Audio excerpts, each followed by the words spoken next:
मुझे सच्ची दृष्टि या सच्चा ज्ञान या सच्चा कोई मार्ग प्राप्त हो तो मेरी बुद्धि के अनुसार ये विपरीत दिशा में बह करके जाएगा। और कहते कहते सिद्धार्थ ने उस स्वर्ण पात्र को, सोने के कटोरे को उस नदी में, निरंजना नदी के सुपतीत नामक घाट पर बहा दिया। और जैसे कटोरा बहाया तो बताता है मेरा इतिहास की धार इधर बह रही थी तो ठीक उल्टी दिशा में बहा। क्या उल्टी दिशा में बह सकता है कटोरा? नहीं। प्रैक्टिकल बात है कि नदियां जो होती हैं वो सिंपल नहीं होती हैं। कई कई कुंड होते हैं, कई ऊंचा कई नीचा, कई ऊंचा कई नीचा। और जब ऊंचाई से धारा नीचाई पर टकराती है। और रिंकू भाई जो कि हमारे बीच हैं, मैं उनसे आग्रह कर रहा हूं कि हमारे बीच बाहर से पधारे हुए अतिथियों का, मेरी धर्म श्रोता उपासक उपासिकाओं, तो नदियां सिंपल नहीं होती हैं। जब ऊंचाई से पानी नीचाई में टकराता तो तुरंत टकरा करके बैक होता है। कोई ऐसी जगह होगी कि जहां पर सिद्धार्थ ने एक पात्र डाला होगा तो वहां पर नीचाई होगी, वहां से टकरा कर सीधा उल्टा बहा। समझ रहे? नहीं तो जैसी धार बहेगी, आप प्रैक्टिकल करना। बारिश के समय जब पानी बहता है तो उसमें बच्चे लोग नाव डालते तो जिधर पानी जाता है उधर ही नाव कागज की जाती है। आज ऋषियों ने देख लिया है। और जैसे ही भगवान करुणा सागर सिद्धार्थ स्वर्ण पात्र को बहा करके निज आसन पर बैठ ही पाए थे और उसी समय पंचों ऋषि आ गए और कहने लगे कि हे गौतम, मुझे बड़ी आशा थी तुमसे कि तुम सच्ची दृष्टि बोधत्व प्राप्त करोगे, लेकिन आप तो खुद पथभ्रष्ट हो गए। एक शूद्र के हाथों की खीर खा ली। ऐसा ही नहीं, क्या बोले? चंद्रोदय में विनीत विक्रम बहुत जी लिखते हैं,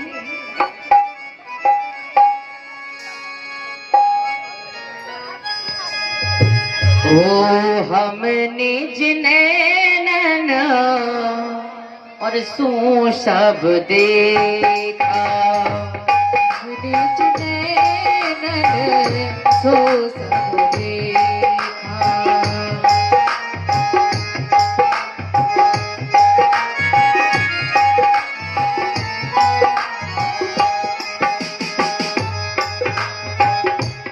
ओ हमने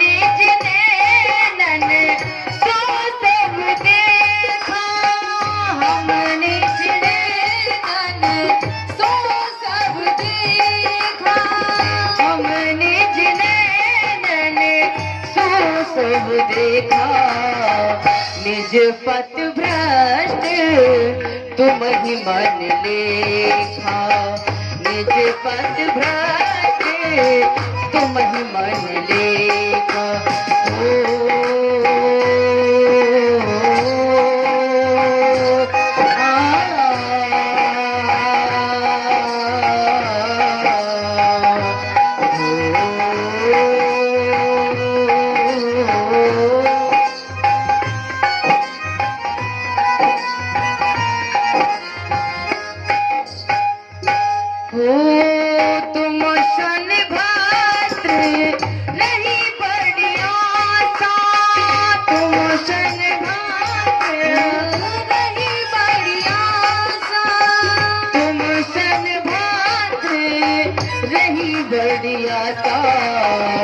करियहु लोक प्रबोध प्रकाशा, करियहु लोक प्रबोध प्रकाशा।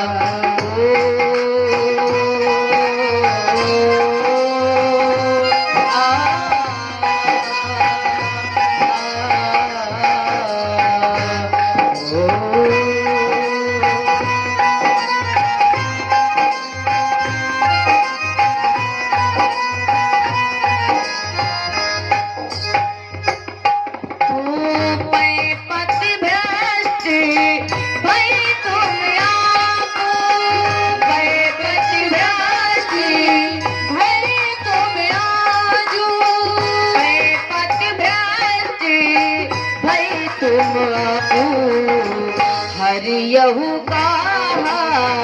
जगत अनतापो हरियहु गाजा जगत अनतापो।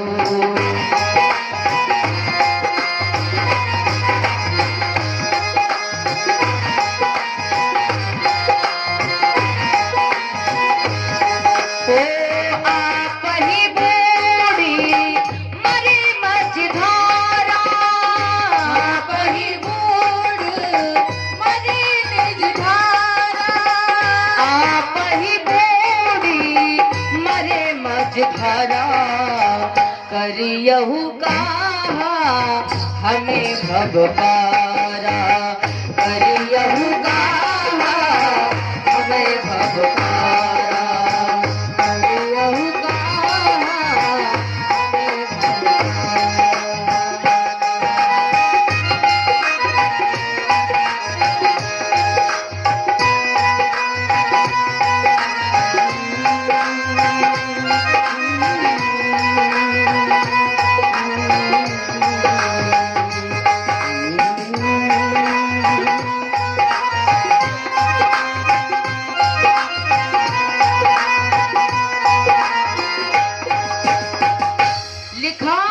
कवि विनीत विक्रम बहुत ने। ऋषि कहते हैं कि हम निज नैनन सो सब देखा, मैंने अपने नेत्रों से, मैंने अपनी आंखों से सब कुछ देख लिया। निज पथ भ्रष्ट तुम ही मन लेखा, निज पथ भ्रष्ट तुम ही मन लेखा, मैंने सब कुछ देख लिया है और तुम खुद पथ भ्रष्टी हो गए हो, मैंने ये मन में जान लिया है। तुम सन भद्र रही बड़ी आशा, हे भद्र तुमसे बहुत बड़ी आशा थी कि करी हो लोक प्रबोध प्रकाशा। इस लोक में करिए लोक यानी करोगे, इस लोक यानी संसार में प्रबोध प्रकाश यानी ज्ञान का प्रकाश करोगे। लेकिन पति भ्रष्ट भय तुम आपू, पथ भ्रष्ट भय तुम आपू, खुद ही पथ भ्रष्ट हो चुके हो, खुद ही रास्ते से अलग हो चुके हो। तो हरियहु का जगत अनतापू, हरियहु का जगत अनतापू माने शोक यानी संसार के दुख को कैसे हरण करोगे, कैसे संसार के दुख को मिटाओगे। ऐसा ही नहीं, आप ही बूढ़ी मरे मझधारा, आप ही बूढ़ मरे मझधारा, आप ही मझधार में डूब गए। तो करियहु का हमें भव पारा, क्या हमें भव पार करोगे। ऐसा कवि विनीत विक्रम बौद्ध ने लिखा। पंच ऋषि ऐसी दिल को बेधने वाली बात कह करके कहने लगे कि तुमसे बड़ी आस थी कि असित ऋषि भविष्यवाणी करके गए, जो भविष्य की जानने वाले थे। मुझे आज पता चल गया कि असित ऋषि की भविष्यवाणी झूठ है। इतनी सब बातें करते रहे, लेकिन करुणा सागर सिद्धार्थ ने कोई जवाब, कोई आंसर, कोई उत्तर नहीं दिया। कोई जब उत्तर नहीं दिया, उल्टा सीधा कह करके, पथभ्रष्टि कह करके पांचों ऋषि वहां से उनको छोड़कर चले गए। अब देखिए पांचों ऋषि चले गए, अब सिद्धार्थ अकेले हो गए। अब उन्होंने सोचा अब क्या करें। उसी उर्वेला स्थान पर, बौद्ध गया में उर्वेला स्थान पर देखा है कि एक बहुत सुंदर एक पीपल का वृक्ष है। बट के नीचे यानी बरगद के पेड़ के नीचे अभी तक समाधि लगाई थी, लेकिन अब वह उस बट वृक्ष को छोड़ करके पीपल के वृक्ष के नीचे आई। अब वो इधर उधर देखते, माताओं बात नहीं होनी चाहिए, ये कैमरा लगा हुआ है आपकी तरफ, आप सीसीटीवी कैमरे की निगरानी में हैं। ध्यान रहे, आज वे उर्वेला नामक स्थान पर गए, पीपल वृक्ष के नीचे बैठ जाते हैं। अब देखते हैं कुछ आसन नहीं है, तब तक एक घसारा निकला घास लेकर के, तो उससे भगवान ने घास प्राप्त की और घास का आसन बनाया। उसी घास के आसन पर बैठ गए और बैठ गए। उसी समय एक दिमाग में बात आई कि जब तक मैं अपने अंदर दृढ़ संकल्प मजबूत नहीं करता, तब तक मैं बुलंदियों तक नहीं पहुंच सकता, मंजिल तक नहीं पहुंच सकता। तो उसी समय कवि विनीत विक्रम बौद्ध ने लिखा,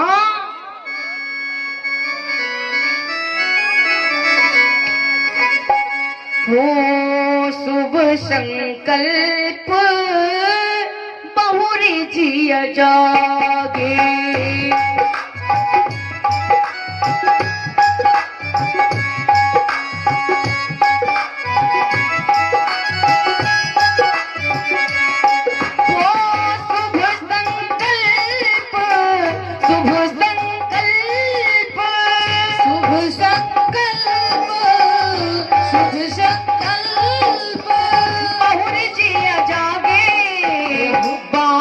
बिहारी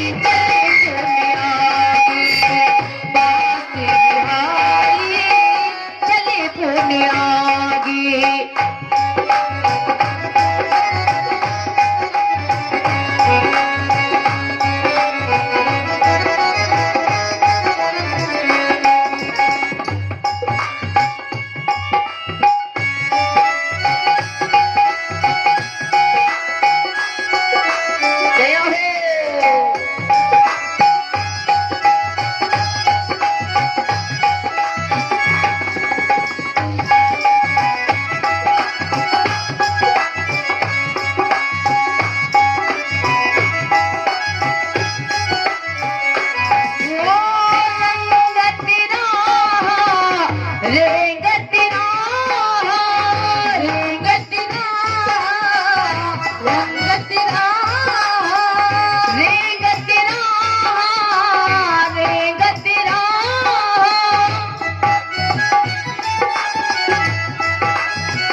आसन लागे सुलभ कछु चारा, आसन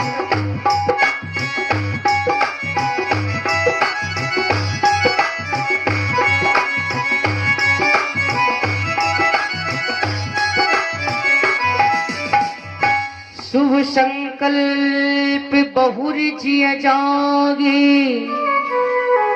बांस बिहाई चले पुण्य आगे। यानी शुभ संकल्प बहुरी जिया जागे, उनके मन में शुभ संकल्प जागे और बांस बिहाई चले पुण्य आगे। यानी वही इसी स्थान पर कुछ आगे चले पीपल के वृक्ष के नीचे जब खड़े हो गए तो रेंगत राह मिले घसियारा, यानी रेंगत राह मिले घसियारा, यानी एक घसारा मिला, आसन लागी सुलभ कछु चारा।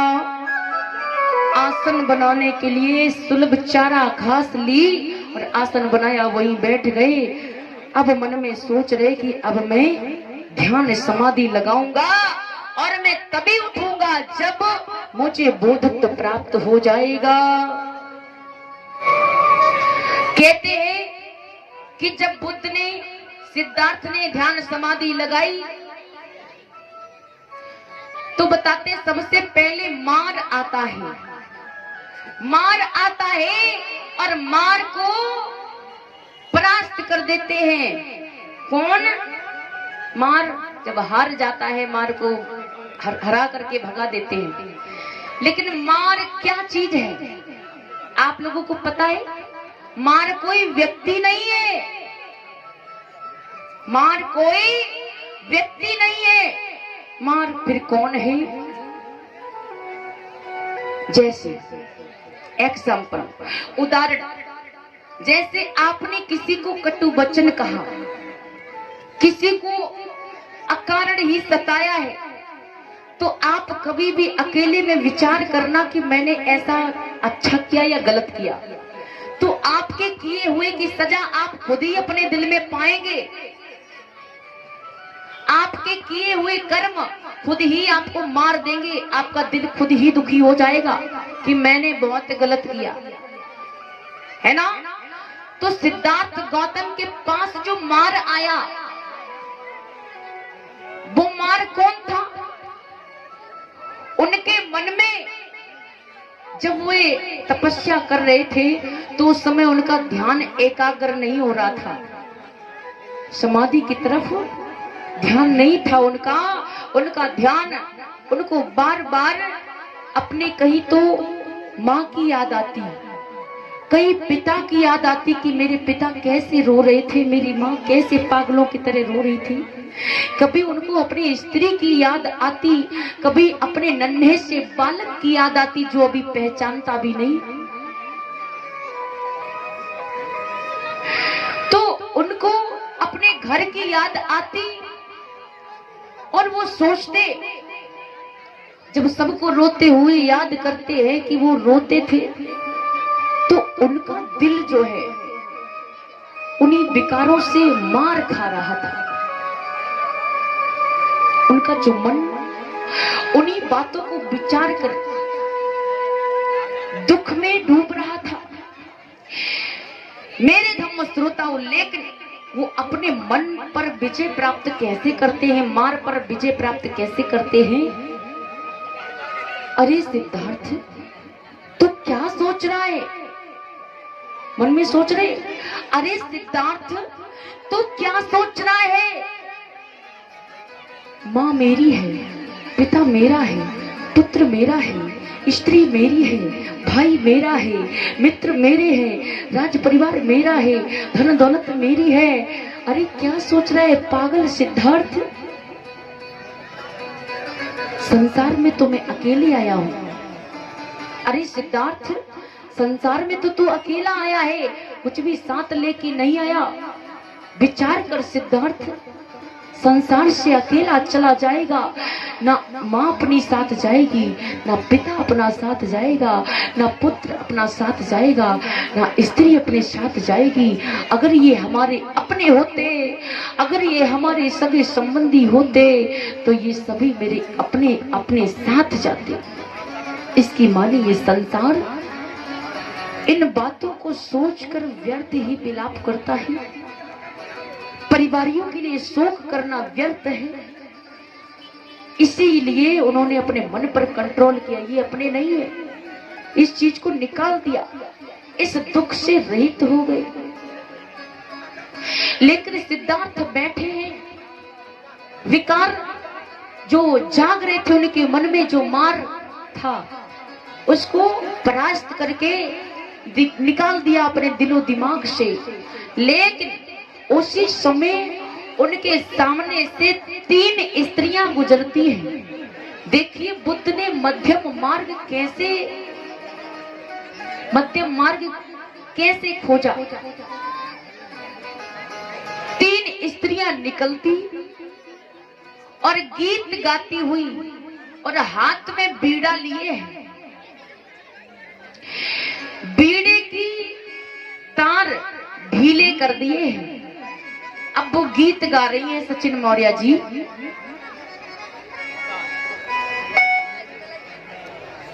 गीत गा रही है कि मैं तो बुद्ध की शरण में जाऊं, मेरे वीर नाई माने मेरो मनवा।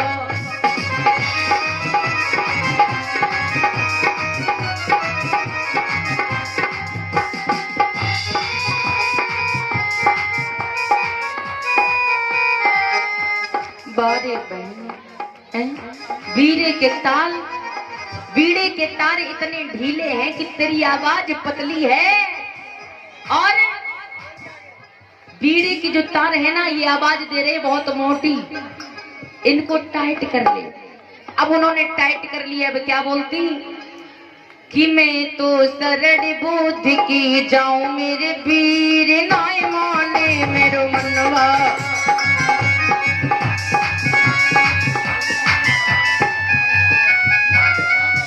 बारी बहन, तुम खूब सोचती हो, दिमाग ज्यादा ही दौड़ाए जाती हो, है ना। यानी टाइट ढीले थे पहले, मोटी आवाज दे रहे थे, तुम्हारी आवाज से मैच नहीं कर रहे थे, बीड़े की आवाज मैच नहीं कर रही थी। अब तुमसे टाइट करने को बोल दिए तो इतने टाइट कर दिए, इतने टाइट कर दिए कि उसकी आवाज बिल्कुल पतली हो गई और तुम्हारी आवाज मोटी पड़ रही है उसके सामने। तो उसी समय उस सखी ने, तीसरी ने जवाब दिया,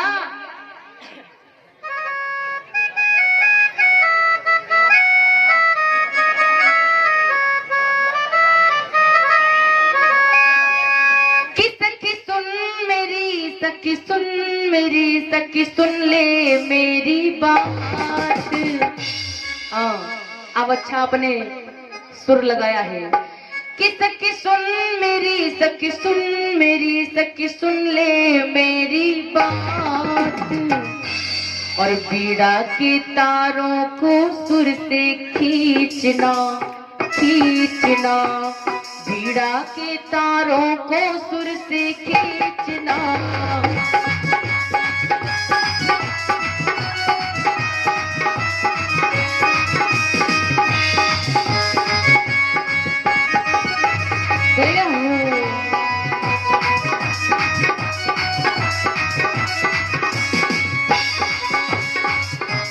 क्या कहा?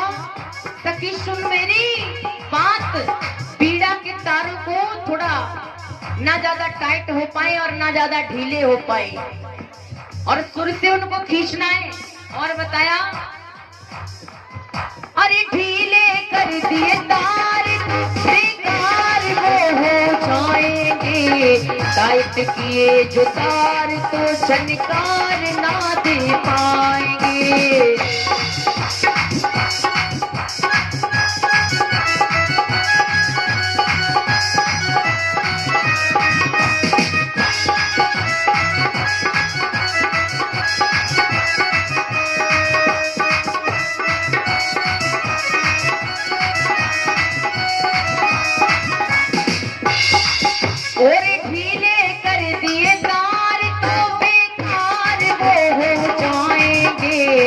टाइट किए जो तार तो झनकार ना दे पाएंगे।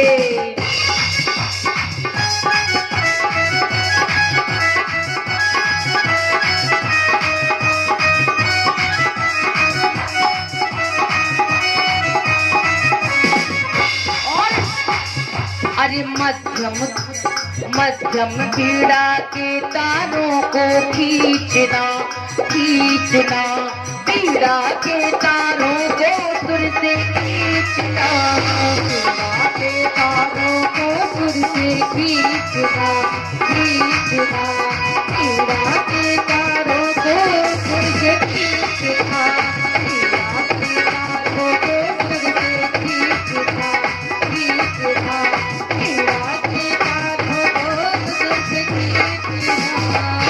प्रेम से बोलिए भगवान बुद्ध की। मेरे तुम श्रोताओं, आज सखियां बात करती कि इनको ढीला भी ना रखो जो आवाज ना दे पाए, और इनको टाइट भी इतना ना करो कि ये झनकार अच्छी ना दे पाए, कंसुरा हो जाए। यानी मध्यम तार कसो, मीडियम। अब बुद्ध जी जो है ना, सोच रहे सिद्धार्थ गौतम कि महिलाएं बात तो बहुत अच्छी कह रही है, और ये जो बातें हैं ये पूरे पूरे मेरे जीवन पर गुजरी हुई बातें हैं कि मैंने अपने जीवन रूपी बीड़े की तार को पहले कुछ ज्यादा ही ढीला किए रखा। पहले हम खूब खाते रहे, घर में भरपेट भोजन करते रहे, और फिर मैं घर से बाहर भी निकला, भिक्षाटन करके भी खूब पेट भरते रहे, लेकिन जो ढीले कर दिए तार तो उस समय हमको कुछ प्राप्त नहीं हुआ। लेकिन फिर मैंने इनको टाइट करना जब शुरू किया तो बिल्कुल भोजन छोड़ दिया था, छोड़ा था ना, तो हमारा ये शरीर चल भी नहीं पा रहा था। तो बुद्ध ने सोचा कि हमें खाने के लिए नहीं जीना चाहिए, हमें जीने के लिए खाना चाहिए, पर्याप्त उतना ही। माताओं बहनों ध्यान रखी। तो उन्होंने मध्यम मार्ग खोजा यहीं पर कि हम इतनी तेज गति से दौड़ करके ना जाएं, तेज से दौड़ करके ना जाएं कि सामने हमें ठोकर लग जाए, हम गिर जाएं, हमारा सर फूट जाए, हमारा पैर टूट जाए, हमारा हाथ टूट जाए, किसी प्रकार का हमारे शरीर का नुकसान हो जाए। और हमें इतनी धीमी गति से भी नहीं आगे जाना है कि हम समय से मंजिल तक ना पहुंच पाए, ट्रेन छूट जाए। तो ये हमें मध्यम मार्ग बुद्ध ने दिया है। हेलो, हाँ, एक 50 रुपए राजवीर सिंह जाटव जी रामगढ़ वालों की ओर से धमदान के लिए दीदी को प्राप्त हुए हैं और 50 रुपए नवीन जाटव भद्रवास वालों की ओर से दीदी के लिए पुरस्कृत किया गया है। तथागत उनके धनदान भरपूर रखे। धन्यवाद। प्रेम से बोलिए मायानंदन सिद्धार्थ की।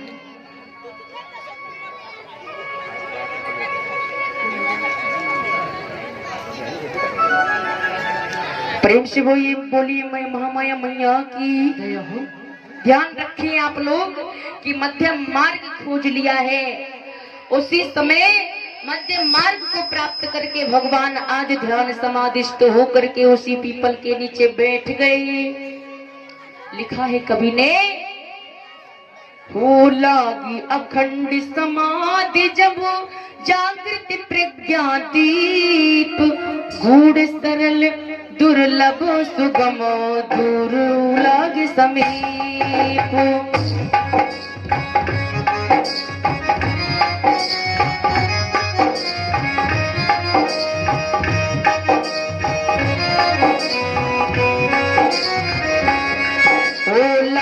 अखंड समाधि जब जागृत प्रज्ञा दीप, गूढ़ सरल दुर्गम सुगम दूर लागी समीप।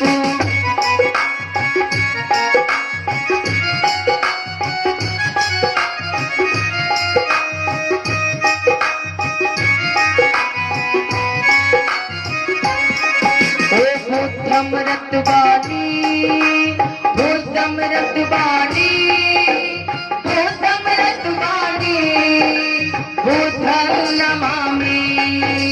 बुद्धमृत वाणी, बुद्धमृत वाणी, बुद्धमृत वाणी, बुद्धं नमामि। बुद्धमृत वाणी, बुद्धमृत वाणी, बुद्धमृत वाणी, बुद्धं नमामि।